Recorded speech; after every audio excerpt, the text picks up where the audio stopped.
Welcome to the Commercial Property Podcast. My name is Suzi Carter. I am a chartered surveyor. I've been involved in commercial property in the UK for 30 years and I've done hundreds of commercial property deals.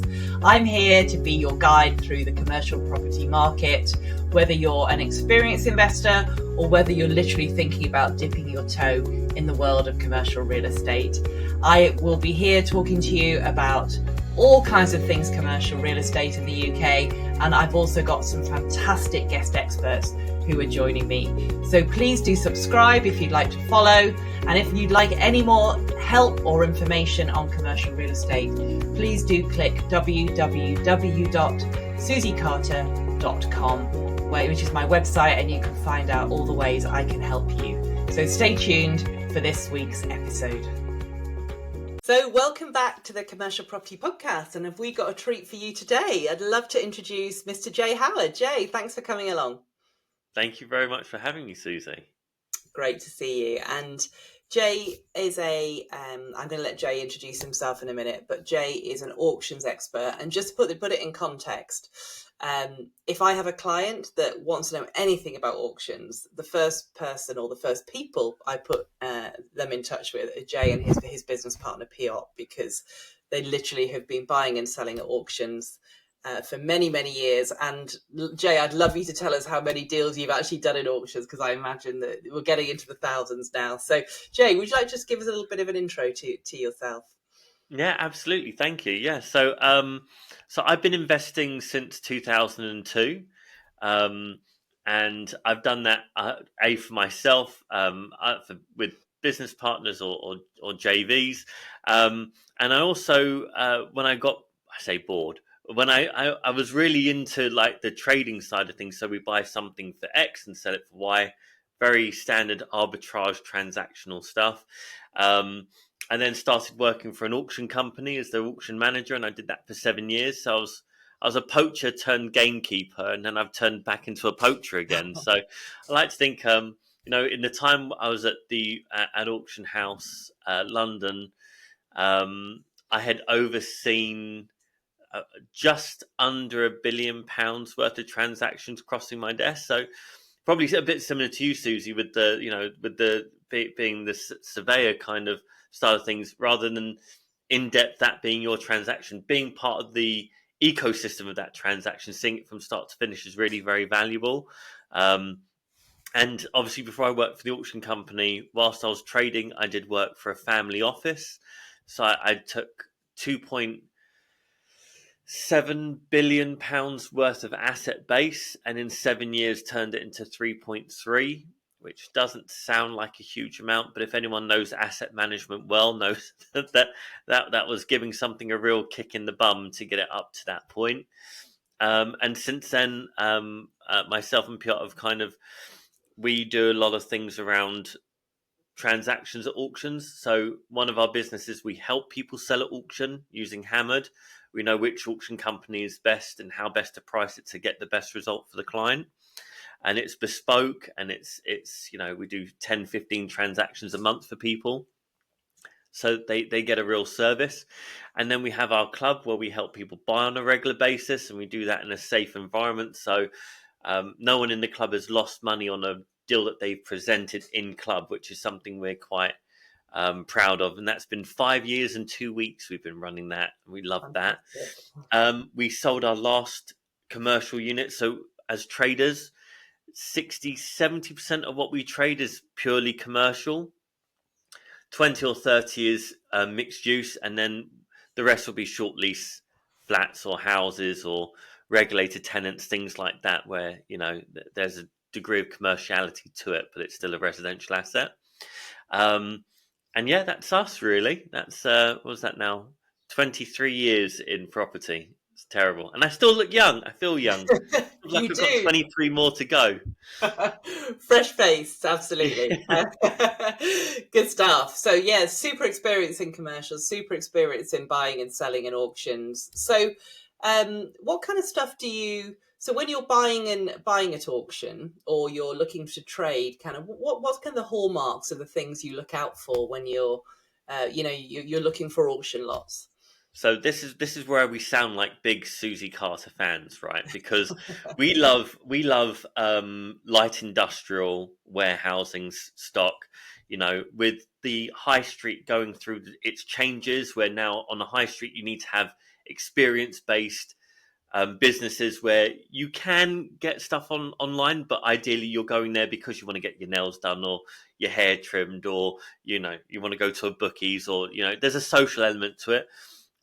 Most of what we're trading now is either light industrial, commercial, so warehousing, storage, distribution, like small scale businesses. Not quite mum and pops, a little bit level above that, but they tend to be really good commercial tenants. Um, Pretty much everything that we buy, we're buying it on a yield arbitrage. So we'll be picking up things that are either part let or sublet. We're doing a minor amount of asset management insofar as getting it fully let or re-gearing the leases in line with current pound per square foot, and then sell. So we buy it from auction traditionally and we sell it through auction traditionally. And the only work that's happened in between is we've tidied up the legal pack to make it easier for someone to buy. We'll offer a 6 or 8 week completion to make the financing slightly easier. And we put better tenants in where we can. If it's high street that we're buying, we tend to be buying cafes. I think they're really good because you can't get a cafe online, and people always love going to a little cafe for a fry up or just a coffee or whatever. And then normally with just the one residential unit above, and then we tend to buy things where there's the potential for PD in the rear, or some. Then we just highlight that as the silver lining to see if somebody wants to. It's not quite hope value because the PD is fairly certain, but that someone else can add that value on. We always leave a value element on the table for somebody else to get the benefit of it. So that tends to be our main focus. Yeah. Love that. There's so much to unpick from that. So let's start with what you said last, and let's work back. But Yes. like I absolutely preach to the converted on leaving something in the deal for somebody. Like that is one of my number one tips as well. Is that from years and years and years. I think I've beaten you on the 30 years in property, but yeah, see the Still a spring chicken, Suzi. Oh, of course. But yeah, I mean, that's definitely, buying at the right price, adding value, and then, yeah, if you can just leave something in the deal, you don't have to do everything. And it's amazing how that can be such an incentive for buyers, can't it? Well, I mean, I say historically. Historically, on the commercial assets that we were buying, our our profit margin was if we sold something on a 10% yield, we made money. And pre Liz Truss and the Trussonomics that's obviously changed, the base rates and all that kind of stuff. People would be super happy to buy some of the stuff that we were selling on a 5.5-6% yield. So if we knew we were in money at 10%, we knew it was going to sell between 10 and 7, for instance, in our heyday. So we knew we were cashed in if we put everything guided at a 10 to 12% yield, knowing that our break even was probably 12%, profit was 10, anything above that was good for us. Then there was always meat on the bone for somebody else. Someone could have bought our stock on 10%. We would have been happy, and they would have been able to refinance on 6. So they were going to be happy. So it's those metrics are still there. They're a little bit strained, but commercial property investors tend to have a longer view on asset value and profitability than you find with resi. So even if someone bought something from us at 8% in today's money, they know in 5 years of a 12, 15-year lease and a refinance, they're going to be far better positioned then than they are now, but it's still worthwhile them having the asset. So it works. Yeah, absolutely. With the logic that they're going to get the income in the meantime, that we're in a down market, so there'll be some value uplift as well. So yeah, that makes perfect sense. And of course, the arbitrage that you're talking about is really the essence of commercial, isn't it? Is buying at a higher yield, doing something to the asset, forcing that value through, and getting some yield compression. So selling out at a lower yield. And I think having worked with hundreds and hundreds of clients, I think that sometimes that's quite difficult to grasp, especially if you're a resi investor, because obviously the whole yield thing is different, isn't it? So Yeah. that yield compression piece is just so important. I mean, I draw back to this because it was an awesome moment. We were on a panel together. I think it was Central London Property Meet, That's right. either last year or beginning of this year, Yeah. and we were flying the banner for why commercial's better than residential. It's not a fight you need to get into, but actually, um, a point that someone made that's very difficult to kind of combat is that if commercial goes vacant, it can take longer to get it relet than residential, which is fair. But the point that we did say in kind of like a half riposte to that is actually, but you get far less transitory tenancies or leases in commercial than residential, so your volatility is less. And actually and your requirement in terms of time, effort, and energy to manage a commercial asset is also less, assuming Yeah. you've set it up correctly and you do your checks and all that kind of stuff as the asset ages. Um, I still can't see why people would do it any other way. I mean, there's a lot of investors I talk to on a regular basis that are like, "Oh, I want cash flow," because then if I have cash flow, I don't have to work. And I'm like, well, if you have a residential tenant, you have a business, because you're being taxed as such. So, Yeah. Yeah. you're the only person that doesn't believe this. This hands off, kind of lifestyle. You can't do it with residential. But well, you can. You have to hand it over to tenants. You're still liable for everything that the managing agent does and all that kind of stuff. Um, and it becomes vacant, or it needs touching up, or it needs this, that, and the other. And year by year, you find yourself in a full time job, and that's what you're trying to get away from. So I'm hoping more people kind of get on board with the commercial. Everyone says it's difficult. Commercials are a harder thing to do, but actually, I think the metrics are easier to measure. The values are easier to understand. The difference between an AST and a lease, okay, I get it, but could you learn that hanging out with Suzi Carter for 6 months easily, Yeah. right? Then why wouldn't you? Yeah. It should be that easy. And it's always one of those things, people don't know what they don't know. So making them comfortable with very basic information that they can digest and understand and then take into their investments is a huge thing to be able to do. Yeah, love that, and thanks for the little plug. But and I think, I mean, you're absolutely bang on with all of that. It's all about the tenant, the lease, the rent, isn't it? At the end of the day, and that's why I can advocate niching, because if you can understand that for a handful of locations, then my clients who've done that, they're literally cleaning up because they understand those markets. They can move quicker than everybody else.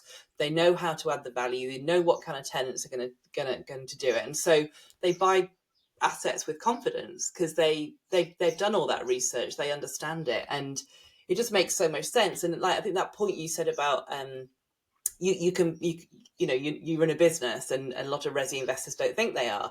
Like, I genuinely think you can be the CEO of your business in commercial. Do you think that's fair? I think that's fair. That's very fair. You can really step up and back and away from it, right? So I keep saying, I mean, we're traders, so everything we do, we're fishermen essentially. If we don't catch anything, we starve. So we have to trade to make things work. But it'll get to a point where we have enough capital where we can build out a commercial property portfolio, very low leveraged, and be very happy managing that. And when you said like niching, I have a very specific thing that I want to own in commercial property because I think it's an unbeatable business. And I'm like, I will get a portfolio of that. I say the asset class of that tenant type essentially, and I think that would be good enough for me to retire on. Now, if I retire and end up doing nothing, which I think is probably not going to happen, But I do like the idea of it. I tell myself sweet little lies to kind of get through the day sometimes. I know. I can't quite see it myself either in terms of No. you retiring, but me retiring as well. I just, yeah, it's not looking likely anytime soon. And I don't know about you, but the thrill of the deal you just can't beat I, it. I'm still addicted. I mean, it is. There must be like a concoction of endorphins and hormones and other things that kind of roll through your body when you're doing that. I know when I'm feeling like a little bit melancholy, where I'm like, I haven't done a deal for a while. I just need to get a deal done. So yeah, I get that entirely. Awesome. You heard it here first, everyone. Jay Howard needs his fix every so often. So,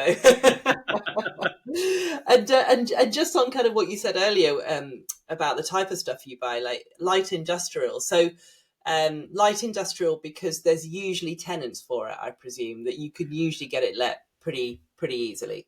So pretty easy, yeah. We tend to. Um, so I found that a lot of light industrial estates tend to have like an estate management charge.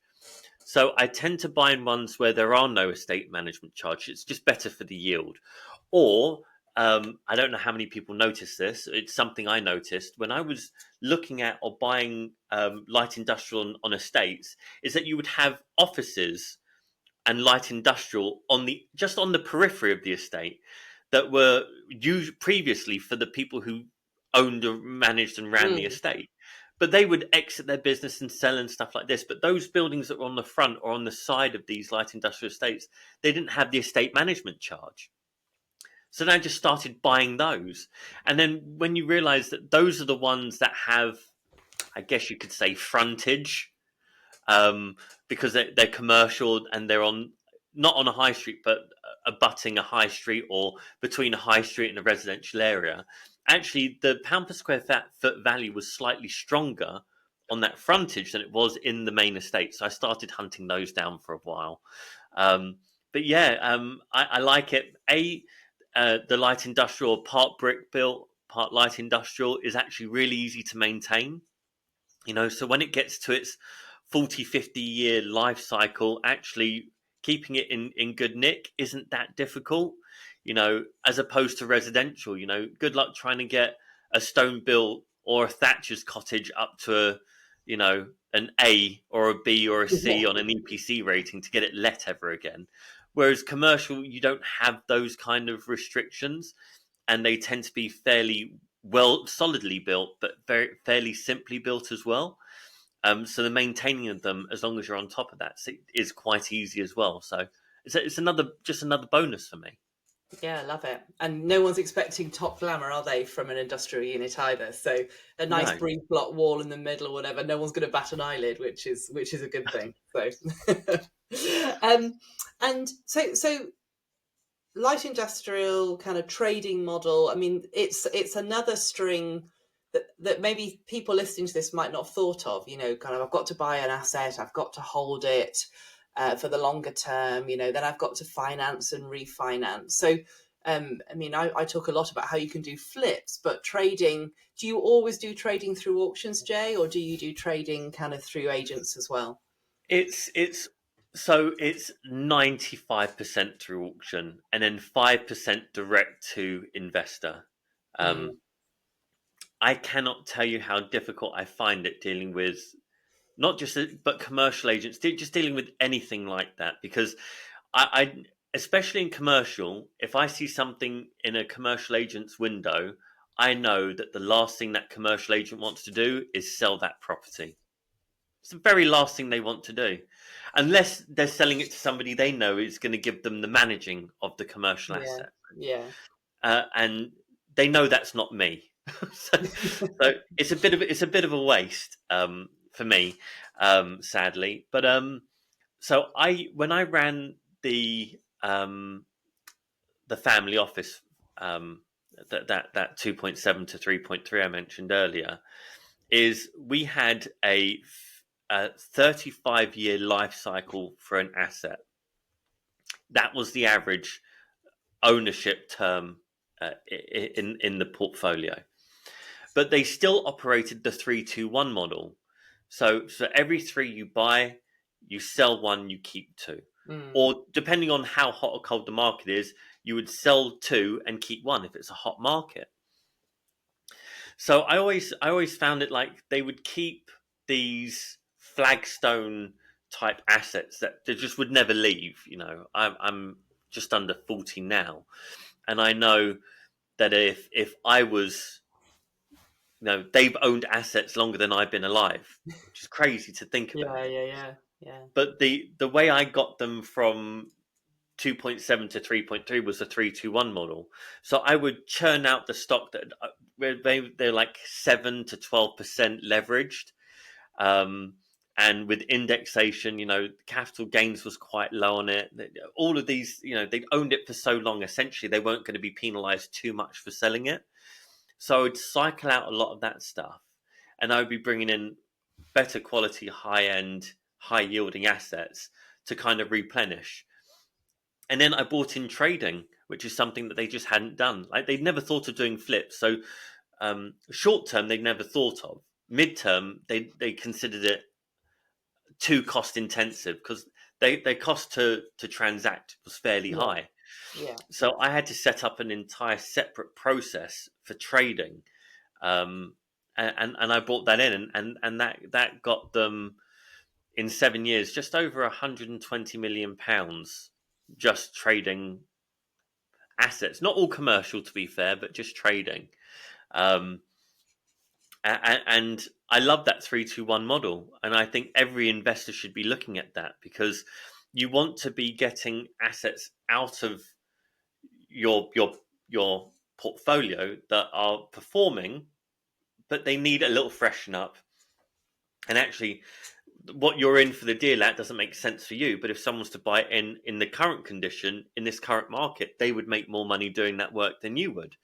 Then it makes sense to recycle that before you're left with an asset of diminishing return, right? Because when you try and relet it, you're going to get less rent because it's more tired, and then it owes you more and more and more because you're getting less and less and less because you're not putting enough into it. So people always forget that about property as well. It's hands off, return money, blah blah blah. No one thinks about capital value. They just think about what they can draw out of the next refinance, which is a slightly toxic behaviour, in my yeah, personal opinion. But I do like that. So when you say, are there people listening? If they're not, they should be thinking about that 321 model because it's a really cool way to build a portfolio but stay liquid because that one that you sell goes back into your deposit account to buy something else, and it should be increasing the capital amount of that deposit, enabling you to do more deals or take on less leverage, or it's such a cool thing to do. I never get bored of talking about that one specific thing, but I'm a big fan of that. And it's something that even when we stop trading and we build a portfolio, we'll be using 321 as well. yeah. I love that. I mean, it's so wide. This is why I always love talking to Jay because we're so aligned on so many things, whether it's our background or whatever. We think very strategically, but one thing I think with commercial is obviously you've got leases. And when you grant a new lease, 5-year lease, everyone's happy, your valuer's happy, your bank's happy, everyone's delighted. And of course, all that happens with that lease is it ticks down. And Yeah, so what I kind of definitely advocate with clients is, you need to be reviewing your commercial, well, not just your commercial portfolio, your whole portfolio, whether there's resi in it as well, because obviously things can change in that. But particularly with commercial, that that the value and the risk of an asset can change within a couple of years, just depending on lease length and stuff. It's not that you have to sell everything out as soon as the leases get shorter, but there's loads of stuff that you can do. You need to have some very clear metrics in your portfolio that you're judging things against, so that you're not, as you say, kind of hanging on by your fingernails onto assets that probably, if you'd actually done some proper analysis of your portfolio, you should have thought about maybe selling out 2 years earlier when it was potentially more saleable or more liquid. So that is such a great tip for everyone listening, for sure. I think a good metric to measure something like that on is the IRR, internal Yeah, rate of return, because that it's better than yield. It's better, return on capital employed or whatever it is, because it gives you a date stamp of, okay, it's not okay. The yield might be great, but what is it actually performing for you in this time frame and for you today. And I think that's a really good way to be looking, like snapshotting your assets in your portfolio. Because if you're always thinking, I want to be doing the next deal, but I haven't got the capital, then refreshing your portfolio is a really good way to do that without having to rely solely on refinances as a method to do that. Yeah, totally agree. I use IRR in my portfolio. I've got a very complicated deal stacker that does that does exactly that. As you know, IRRs aren't the most straightforward to calculate, They're but for not. everyone listening who doesn't understand what an IRR is, it's the kind of it's the internal rate of return. So it takes out external factors. So it's purely the performance of your portfolio, taking out market and all kinds of stuff. And it is, Jay's absolutely bang on. It is absolutely, there's a reason why the big corporate property companies use IRR and don't use return on investment, don't use return on equity, because those metrics are at a point in time.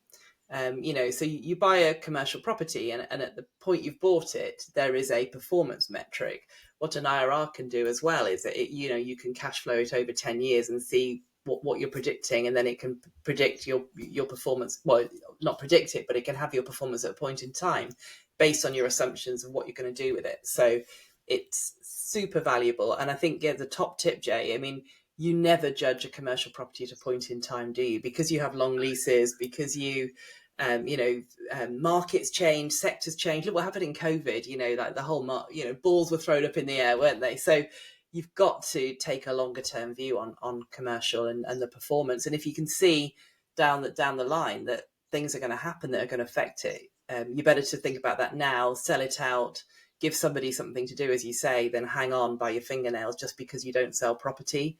I think that's quite outdated, really.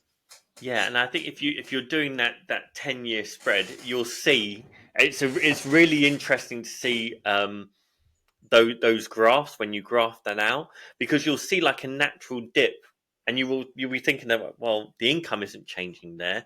There's not, but it's kind of like what it does is it picks up on the inequality between capital value, income, and debt. So it actually shows you where it's performing the least amount for you, although the income is still the same. So I just love that, and that's normally a good point to kind of exit out, because your debt is generally speaking low, or potentially poorly performing debt, so high cost of debt but low debt margin.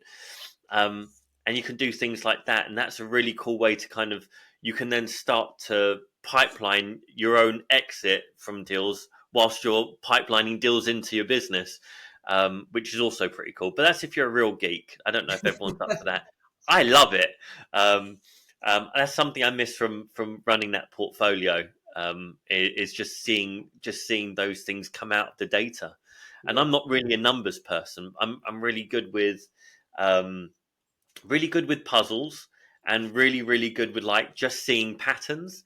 And when I started to see those patterns, I was selling like a madman.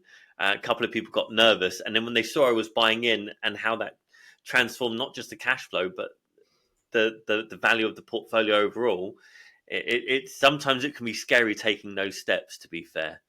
Yeah, Yeah. I love that. I love that. And there's a reason why family offices, corporates, they're doing numbers the whole time on their portfolio, isn't there? And I Yeah. think I think we could all learn a lot from that. I think if you think like a corporate, you're not going to go far wrong with your investing for sure. Although some things possibly not.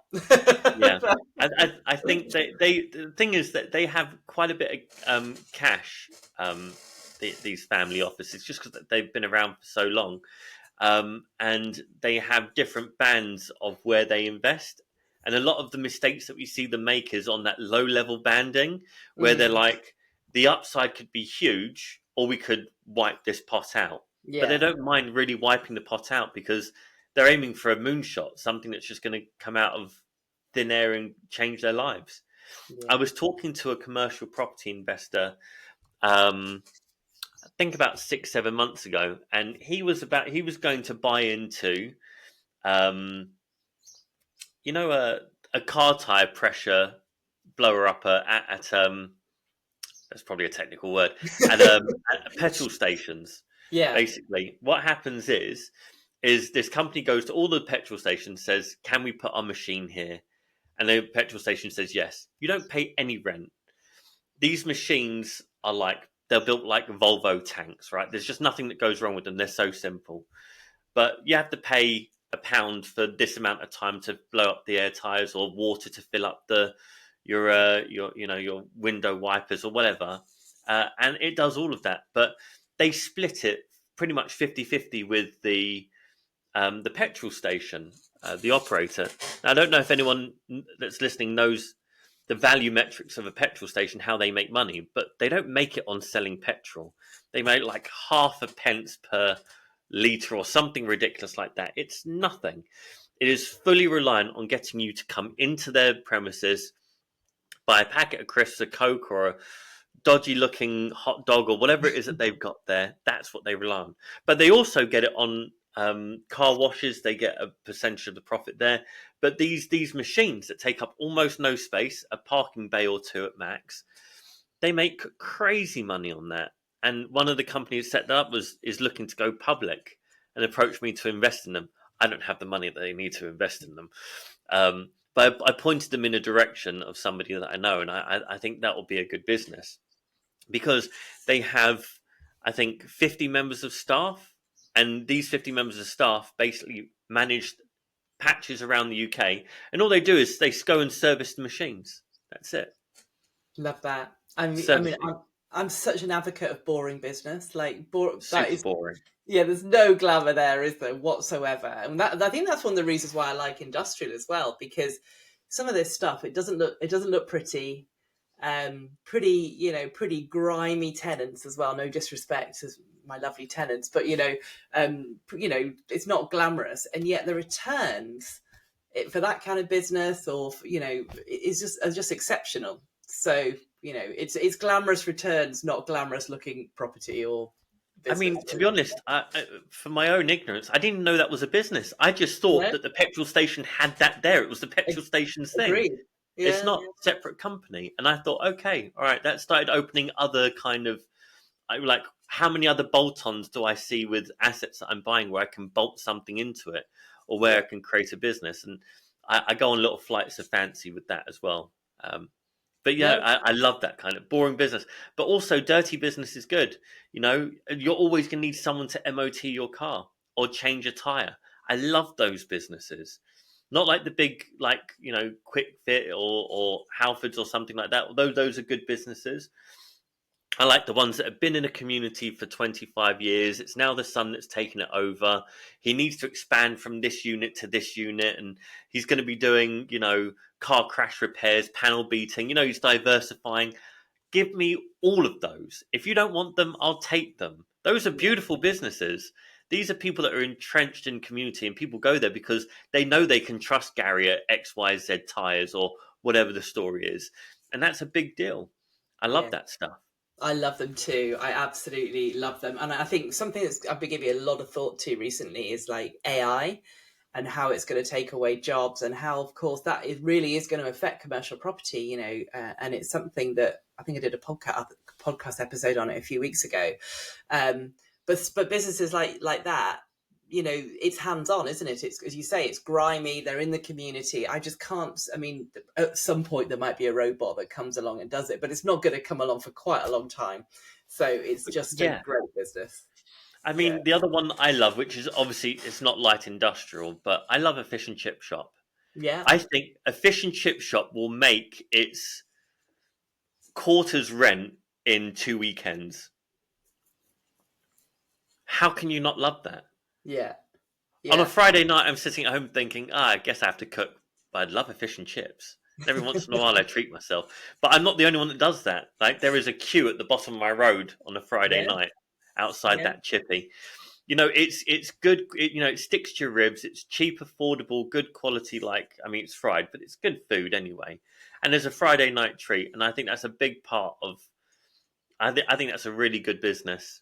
yeah. So And no, I agree. And I think, yeah, anything where there's a want and a desire to go there, it's not going to get, it can't be automated or whatever, is definitely definitely a great business. And I think, and like your point you made about where you can add rent, you can add businesses to or add-on income to an asset obviously is so important with commercial, because the higher the rent is, the higher the capital value. So if you can find two or three add-ons on a site, EV charging, maybe advertising hoardings. I remember when I was at Landsec, we put an advertising hoarding on a bare site. Yes, it was opposite Westfield at Shepherd's Bush, so pretty good site. But we were getting Good like location. yeah, we were getting like £1 million a year for this advertising hoarding. And it's just, I think it's just kind of getting in that way of thinking with commercial that's just so important. So yeah, totally. And like you, I mean, of the examples that you gave there, none of them were PD to residential, right? I mean, everyone likes to bat that stick, but there are so many other ways that you can add commercial income to a commercial asset, which I'm a big fan of. Like, I mean, like I said, I don't mind. I'd say about a third of what we buy or sell is mixed use. I don't mind it, but I get nervous holding the residential for longer than I absolutely necessarily have to. Yeah. So.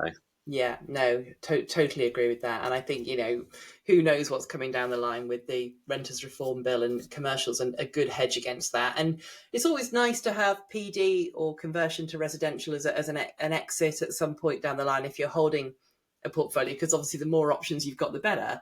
But Yeah. very often, I mean, a lot of the deals I'm seeing at the moment, Jay, I don't know about you, I think they work as well as, not all of them. Sometimes the PD is absolutely the right thing to do, but a lot of deals I see, if you think about it as, keep it as commercial, adding value, adding rent, they work just as well, if not better. Once you've taken into account build costs, building regs, planning, all that kind of stuff, they just work better keeping it as commercial. I think I've been working with some HMO people recently to help them set up an auction, just consultancy stuff, which is really really fun and exciting for me. And over 6 rooms, you could probably class it as commercial anyway, but it's still resi usage. One of the things that I looked at when I was looking at the assets they were selling in the business that they had was purely, if I had a commercial arcade, you know, individual occupiers within an environment that people wanted to go and, be in that environment and have conversations and blah, blah, blah, I would be quite happy to have a commercial in multiple occupancy. I would love that. Agreed. Yeah. And because it's just a great, and we were selling something actually for a client a couple of months ago, and he had bought a small commercial arcade, like servicing a town, not a village, but a village aesthetic town. And there was, I think, 12 or 13 operators in the arcade. There was maybe 90% let. But then there was the flat above and there was a cottage to the rear. So he just went in and chopped up and got rid of the resi. And then he got it fully let, and then he sold the commercial. He's a trader like we are. But it was always interesting to see him get rid of the resi first. He was like, one was tenanted, one was vacant. And he wants to get both vacant because the resi sells better vacant, generally speaking. And I love stuff like that. And that's things that we aim to pick up. Like I said, the units that we sold in Bristol, there were 3 of them. We tend not to buy a single standalone unit. That always seems to be a single point of profit or a single point of failure. Yeah. If you can buy a parade or 3 or 4 elements within a single building, then actually not only is your yield segmented, but can be compressed, but also you have differential of yield as well, which is also really good. One tenant leaves, you're not completely impacted, you're not scrambling. And I find that a very valuable thing as well. Yeah, I love it. And if I look at somebody's commercial portfolio and it's all single lets, it makes me edgy, because it's definitely mitigates risk if you've got multi-let. And also commercial finance loves it, because at the end of the day, if you've got, say, 5 units and 3 leave and the remaining 2 can still pay the mortgage, what's not to like for a bank, really? So you're going to get better rates, you're going to get better loan to values. So all round, I mean, I love multi-lets as well. I think it's a winner. And if you can find a single let unit, or if you can find a vacant unit that can be subdivided, even better, because that you get that arbitrage in yield from that, and rental usually as well. So yeah, It's a And good if one. it's under a certain, if it's under a certain size and or a certain income point, it then gets a small business relief on the rates as well, which is it doesn't necessarily change your life while it's tenanted, but it absolutely makes that tenant more valuable now that they don't really have that as a cost consideration of operation. Yeah. So, I really do enjoy stuff like that. Yeah, and that's such an important point you're making because, with regard to, I think, because we're property people, we look at things with a property pair of spectacles and we think, okay, we've got a yield here or an IRR here or whatever. But a business tenant who, at the end of the day, is paying the rent and is our tenant, will look at it as, okay, so I've got staff costs, I've got cost of goods, I've got business rates, I've got service charge. I've got energy costs. Okay, so what can I afford in rent? And they come at it totally differently. And so if you can start thinking like your tenants and thinking, okay, so this is why quite often if you've got an industrial unit, you don't talk to them in terms of rate per square foot. Say, right, the rent is £1,000 a month. Because that's you're talking their language. And I think as property Yeah. people, we do tend to, think of, we like to be nice and technical and we like to kind of, talk about our yield and all this kind of stuff. But at the end of the day, if we talk the language of our tenants and we think like our tenants, we can actually tailor what we're providing to really suit them. And as you say, like the business rates and all kinds of, we can tailor it so that, it hits a sweet spot of what they're looking for. Yeah, and I think of assets that I would want to hold and own are ones where there is that mitigation of, business rates. There aren't service charges to be an occupier within the building, and where possible, there can be some kind of renewable energy solution that's affixed to the asset. So and I think that just makes good sense because that's not a saving for you. That's an operational saving for your tenant. So maybe they'll pay a little bit more in rent, or maybe they're inclined to stay there because other commercial owners, vendors in the area aren't structured like that. So maybe they could get the rent slightly less, but their operational cost goes up, and it's just they would much rather have a fixed rent that they could look at and go, right, I need to be able to bank that in here every month to pay this person. Whereas everything else is malleable. A service charge changes, business rates move, you know, energy rates change. But if you can flatline the cost of your tenant's business, why would they go anywhere else? Agreed. Agreed. This episode is brought to you by Bond Finance Limited, your trusted partner for commercial property mortgage solutions.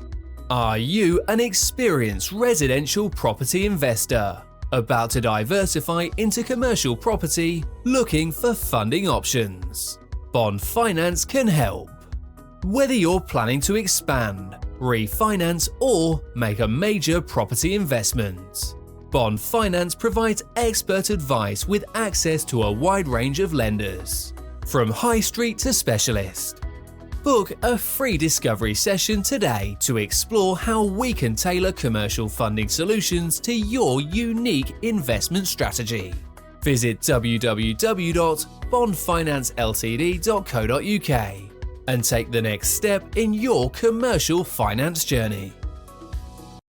And, I think that renewable point is a good one because that can give you a competitive advantage over, the other space that's to let in the market as well. I've got friends that've got a big industrial estate and they've got their own solar, which goes into their own energy, substation kind of thing. And it's just, tenants are actually choosing, even though it's more expensive, the space, they're actually choosing it because it's got the renewables and it ticks corporate targets. And that's just going to get bigger and, more important, isn't it, for companies too? Yeah, the ESG is going to be huge, depending on the tenant type that you're going to.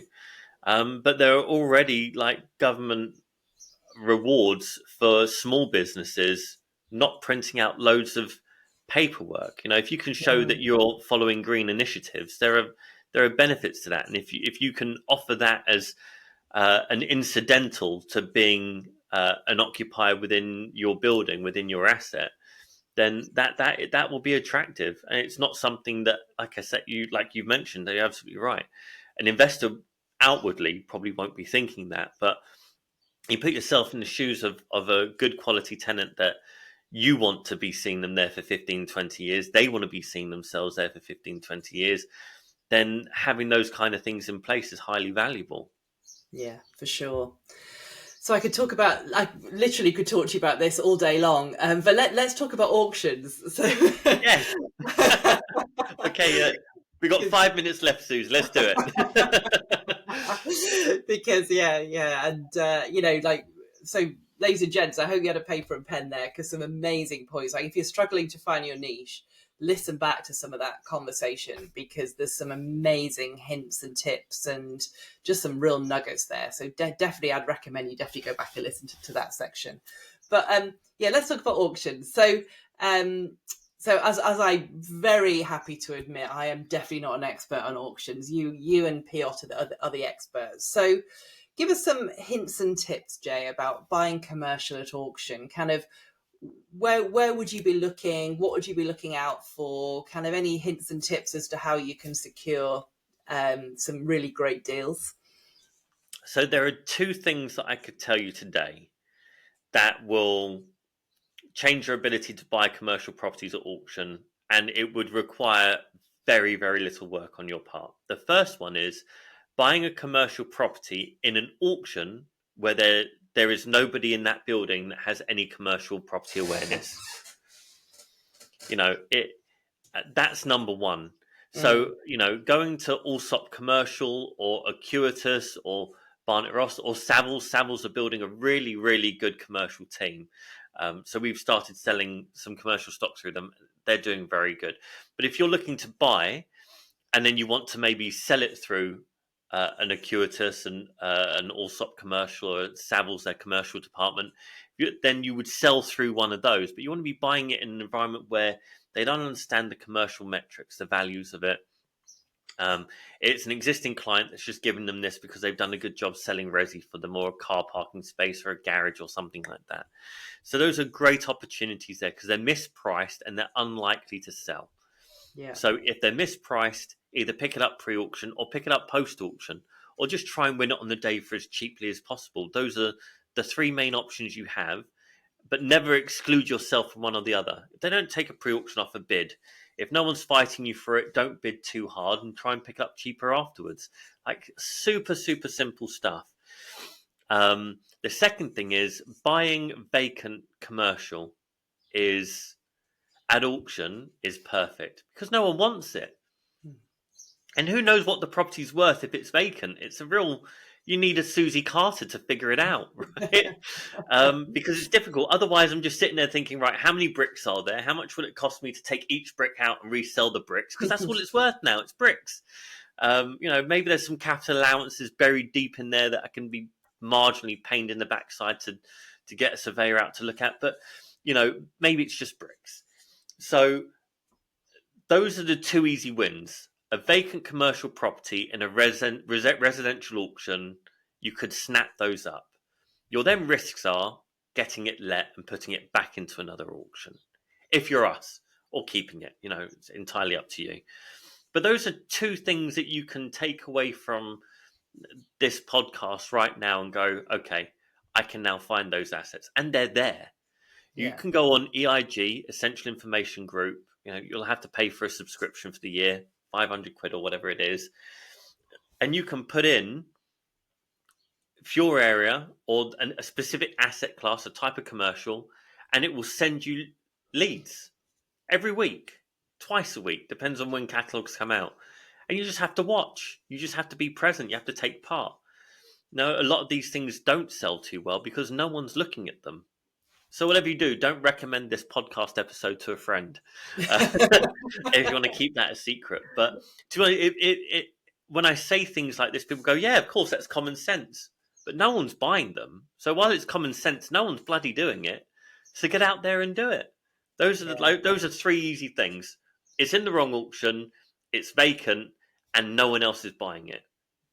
Do the opposite of that, and you'll be fine. Love it. And I think that's probably a lack of knowledge, a bit of fear that, and a really great little case study is a client of mine just did a cracking deal, all money out within six months. It's a buy and hold, but it was in a really great town, no interest at auction. He bought it post-auction. In hindsight, probably could have paid a bit less for it, but it's a great deal, so why would he be worrying about that? And the commercial unit that was vacant on the ground floor had been on the market for like 9, 12 months. And so everybody, I mean, I spoke to loads of people afterwards when I kind of used it as a little case study, and like, oh, I looked at that, but I just thought there was a lot of risk with that vacant unit. I just thought there was I just didn't think it was lettable.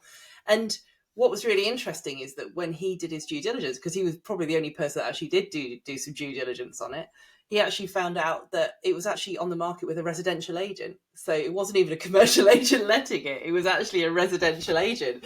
And so he literally, there's only one agent he used to let retail in that location. He just changed to this agent. He got it let within like 6 weeks. Unbelievable. It's and also like the other things to look at is, okay, obviously which agent it's with, but what rent are they asking for? Yeah. Is it reasonable? Like, is it worth dropping the rent per annum down £1,000 to get somebody in? If you're already like no money in, all cash out within 6 months on the bits that are let or are there, why wouldn't you? Especially on a hold, because you do a third year rent review. Maybe you'd put it up £1,000, or on a 15-year, you'd have a 5-year rent review. These things are manageable. I always, when I see vacant or underlet or part let, I see opportunity. There's no risk in that situation because I'm confident I can manage any situation that arises to get a tenant in there paying good money and then get it resold again. That I'm comfortable with, because there's 1,000,001 investors that will buy fully optimized, fully let commercial assets. I mean, those are my buyers, and I love them dearly. But yeah, I do the difficult, the stuff that they find risky. I see it as opportunity. Yeah, totally. And they see what I've created as an opportunity to go into their portfolio and cash flow them. Perfect. Yeah, so you've got people just want to park cash in commercial, don't they? And I think that's what a lot of people don't realize is that, so if you can buy something with problems, create something with no problems, and something that actually an investor can hold for 5, 10 years and literally do nothing with, full repairing, insuring lease, hands off, but they're getting 7.5% as opposed to 4% in the bank. Like that differential in return is what they're investing for. Nothing more, nothing less. And they're not putting their money into residential because they have to be hands-on with it. They're putting it into commercial because they get hands-off. And yeah, that's your buyer, I guess, isn't it? Yeah. Love it. And so just for those listening to this that don't understand pre and post auction, like underwriting and all that kind of stuff, can you give us just a little bit of a kind of overview as to kind of how that whole process works? I think it can be a bit intimidating if you don't understand auctions. So I think when people are intimidated about auctions, they instantly go to, I'll buy it before, or I'll wait for it to go unsold and I'll buy it afterwards. They feel that that's a less risky kind of situation. I would say the majority of people that win a property pre-auction, they are people that if it went to auction, they've paid more than everybody else. Pre-auction is an environment where you have to motivate a seller out of a competitive bidding environment. The only way to do that is to offer them money or speed. Now you could say, I instead of giving me 8 weeks to complete or 4 weeks to complete, I'll do it in 10 days. That could, if the seller's motivation is debt, one of the 3 motivations, death, debt, divorce. If it's debt, then moving at speed is actually really helpful for them. But if it's not, you're going to have to throw money at it. So all you're doing is they're getting you to compete against yourself to pay the most money possible. I'm not a big fan of buying pre-auction. I have seen it, 7 years at Auction House London, 2 years at Auction House UK. In the auction, that's why they call me the auction insider. I know that people who buy at auction are sometimes buying it for less than a pre-auction offer. Yeah. More often than not, like 70, 80% of the time. So putting yourself in that environment, bidding on the day, is actually the most powerful thing you can do. Post-auction is good because the power dynamic changes, right? Pre-auction, the vendor still has the cudgel of, well, I'll just let it go competitively in the room if someone else will pay more than you. That's a power play. Post-auction, it failed to sell. Doesn't matter what the last bid was. Based on that guide price, it's not worth that money. Well, that's your argument anyway. So that gives you a chance to, maybe you're willing to pay $250 pre-auction, and it was guided at $225. It doesn't sell.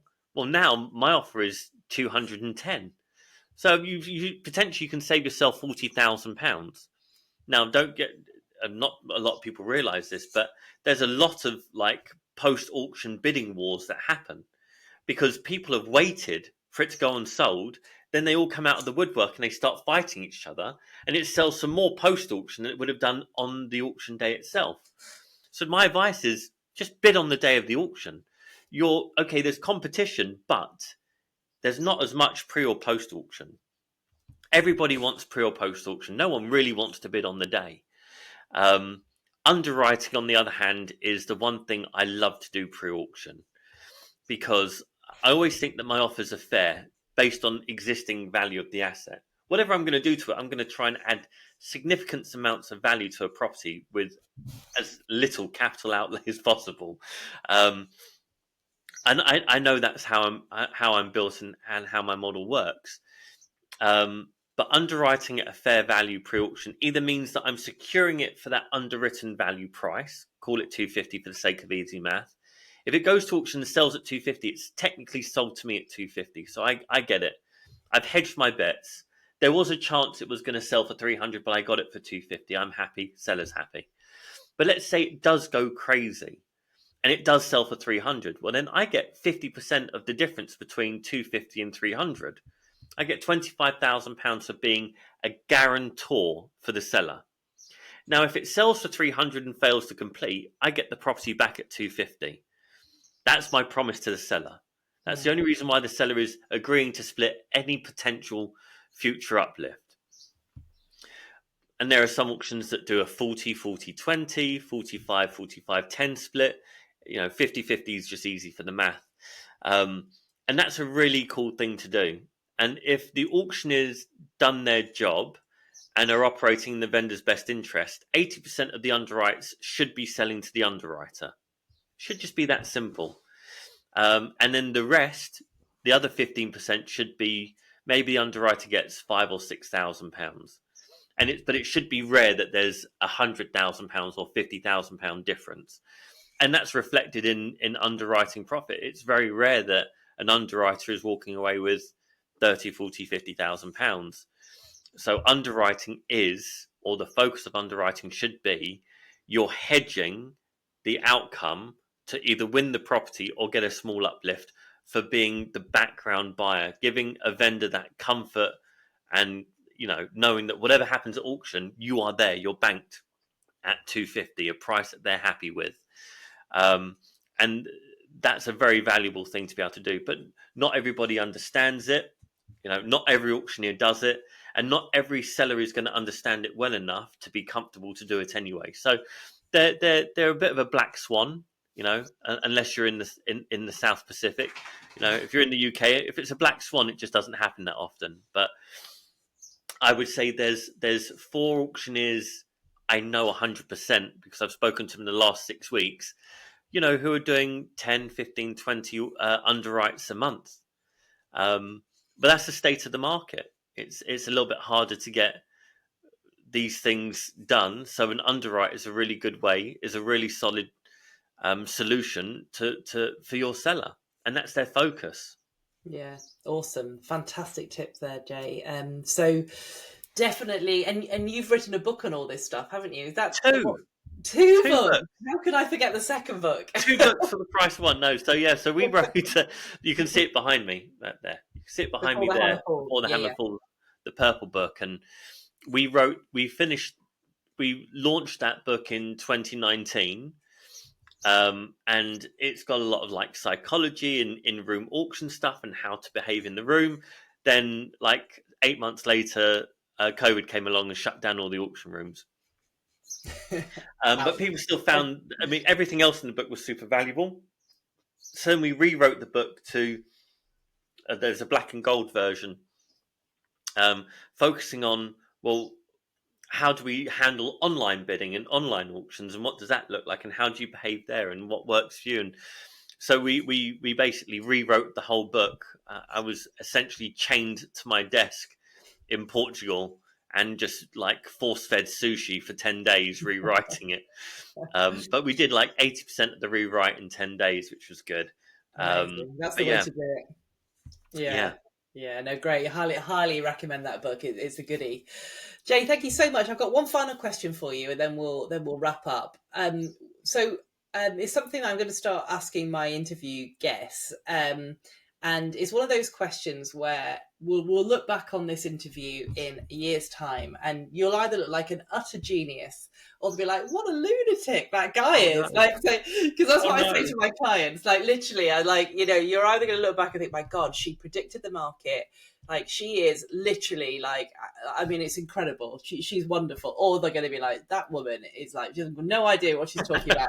So give us your view. Where do you think the market's going in as a whole, commercial, resi, whatever, however you want to kind of frame it? What do you think is going to happen the next year? So I think so. There have been a lot of changes in the last 15 years that has stabilized the property market. Everybody is sitting here on their hands waiting for a crash.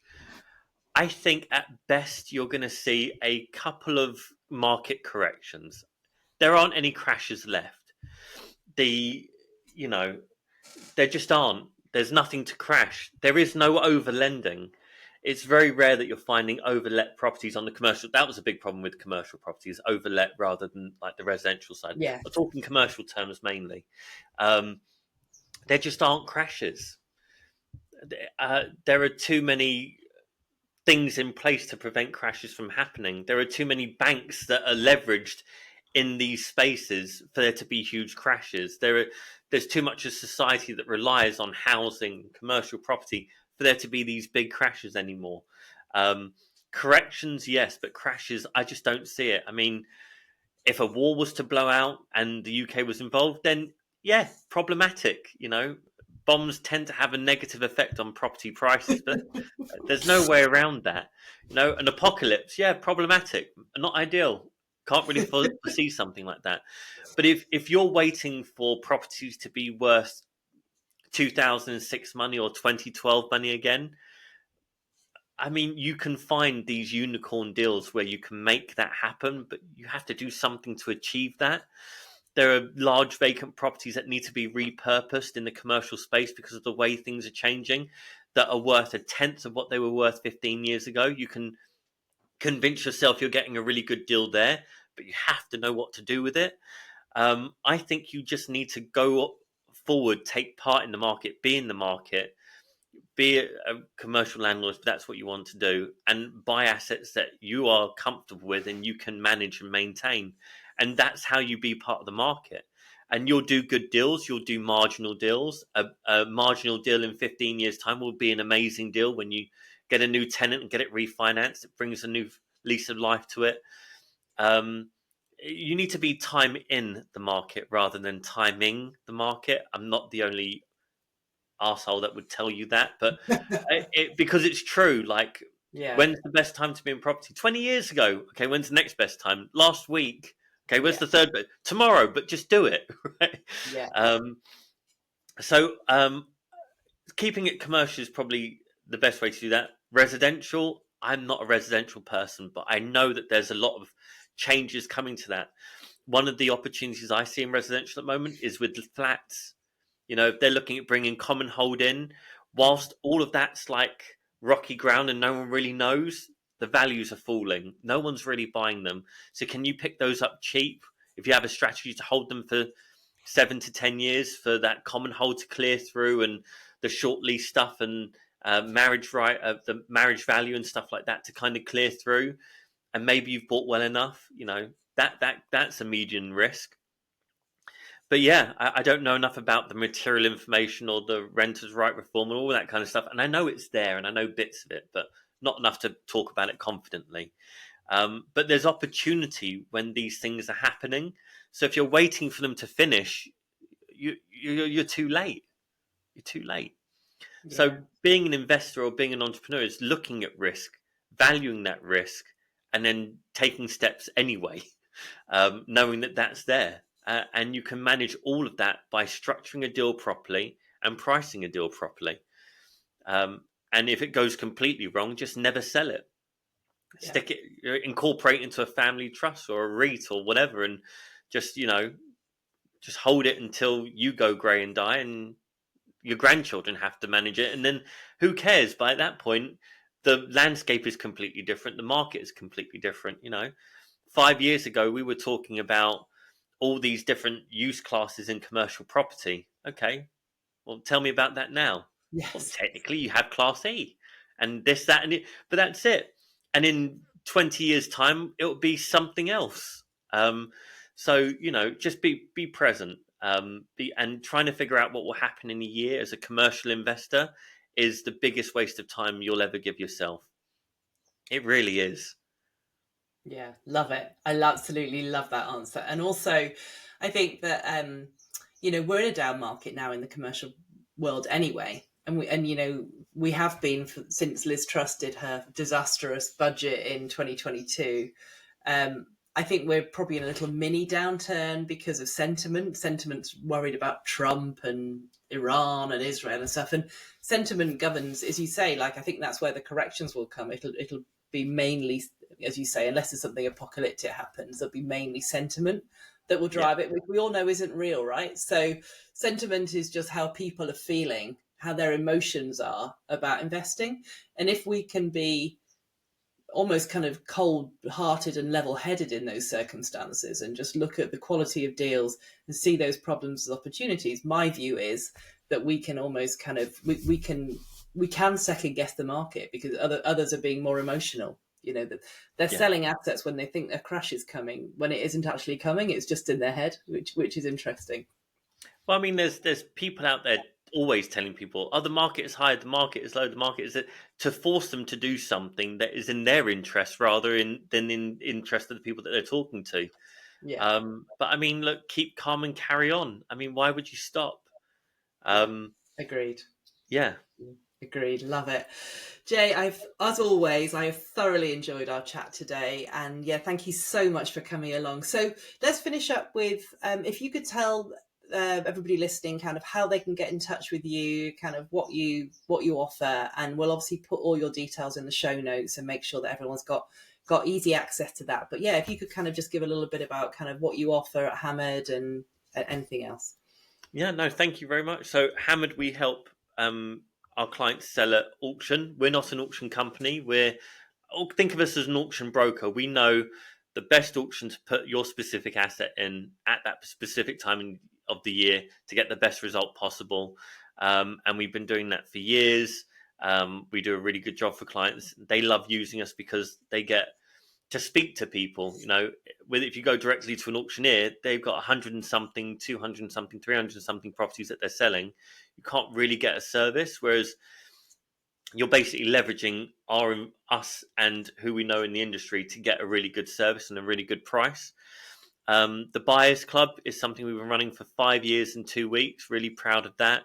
It's an environment where we help people buy at auction. We meet twice a week and deal clinic twice a week to find good deals for them to buy, whether to flip, trade, or hold. So love doing that.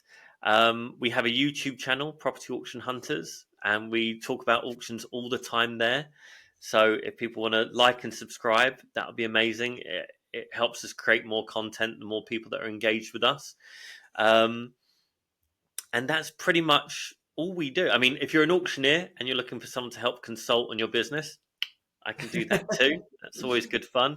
Super niche environment, but I've just brought out 2 new products for auctioneers specifically. One of them is training new members of staff or doing annual update training on the market and valuing and how to deal with clients and to get the best. So there's a couple of auctioneers that are taking me up on that. And the other one is, really boring for everyone else unless you're an auctioneer. So it's all about giving auctioneers the time to run their auction rather than running a business.